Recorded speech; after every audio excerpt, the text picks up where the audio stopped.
am unaware of any sort of settlement. I hope it wasn't for much, because I didn't do anything. And yes, that was some sort of settlement. Welcome back to the Ed Show, live from Columbus, Ohio, where Republican Governor John Kasich is trying to spin his assault on public workers as something positive. More on that coming up. But there is other news of the day. How will Republican presidential candidate Herman Cain spin this one? Today, Sharon Bialek became the first woman accusing Herman Cain of sexual misconduct to go public and provide specific allegations against him. Mrs. Bialek worked for the National Restaurant Association Education Foundation and says she sought Mr. Cain's help to find work after she was fired from the group in the summer of 1997. Cain agreed to meet with Bialek in Washington, and following dinner and drinks, Bialek says Cain grabbed her in a sexually aggressive manner. He suddenly reached over and he put his hand on my leg, under my skirt, and reached for my genitals. He also grabbed my head and brought it towards his crotch. I was very, very surprised and very shocked. I said, "What are you doing? You know I have a boyfriend. This isn't what I came here for." Mr. Cain said, "You want a job, right?" The Cain campaign denies all allegations of harassment. Joining me now is Democratic strategist and former candidate for Congress, Crystal Ball, and MSNBC political analyst and Republican strategist, Joe Watkins. Great to have both of you with us tonight. Thanks Joe, so much, you Thanks, first. When does Herman Cain become collateral damage for the Republicans? I mean, how many more women have to come out before this is a problem for the party? What do you think? Well, clearly, if you're a candidate for the Republican nomination for the presidency, you don't want this to be your daily exercise, answering the newest allegation. And what makes this more difficult is the fact that now there's a face on this allegation. So it is still an allegation. It's her word against his, but we haven't heard his side of the story yet. If you're a candidate for the presidency, you really want to be talking about how you put Americans back to work. So this puts Herman Cain in a difficult position, but I guess we'll all wait to see what he has to say tomorrow with regards to her allegation.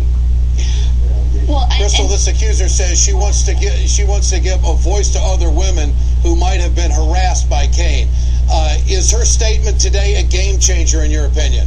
Absolutely. And keep in mind, Ed, I mean, Herman Cain's favorabilities dropped 9 points among Republican voters over the past week. So his narrative that he was holding steady and he was having this great fundraising results was not really true. People were already starting to sour on him.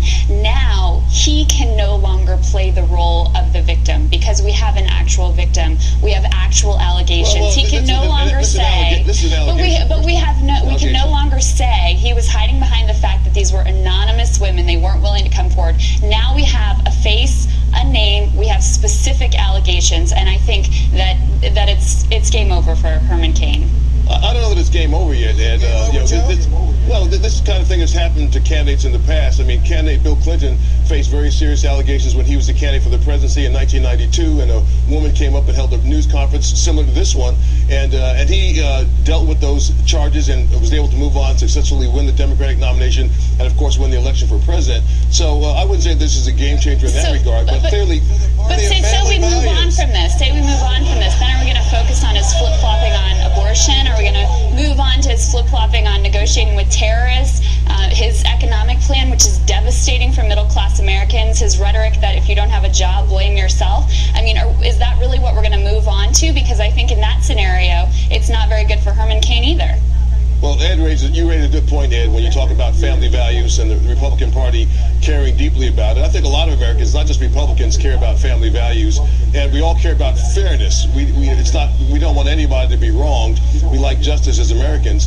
But again, these are allegations, and we'll have to see whether or not what the candidate has to say about it. Sure. Well, I'll tell you what, there was certainly a certain standard for Anthony Weiner that he had to get out right away. And now that you've got one of your own, I mean, it's one, then two, then three, now four, now a press conference is drip, drip, drip. How are the Republicans going to get the media talking about and the rest of the country talking about jobs when they have Herman Cain, a Herman Cain story, Joe, coming out every other day? Well, you're right, Ed. You raised a good point. It's tough. It's tough. You don't want this to dominate the news media. It would be better to be talking about how you put Americans who aren't working back to work. We've got 14 million of our fellow Americans who aren't working right now. Much rather see them working and talking about plans to get them back to work rather than talking about this. But nobody's throwing Herman Cain under the bus. I mean, they're all willing to say, well, this is just a private matter and it really doesn't matter. When do they start becoming credible? And I think that is the key question at this point. Crystal Ball, Joe Watkins, great to have both of you with us tonight. I appreciate your time. I am unaware of any sort of settlement. I hope it wasn't for much, because I didn't do anything. And yes, that was some sort of settlement.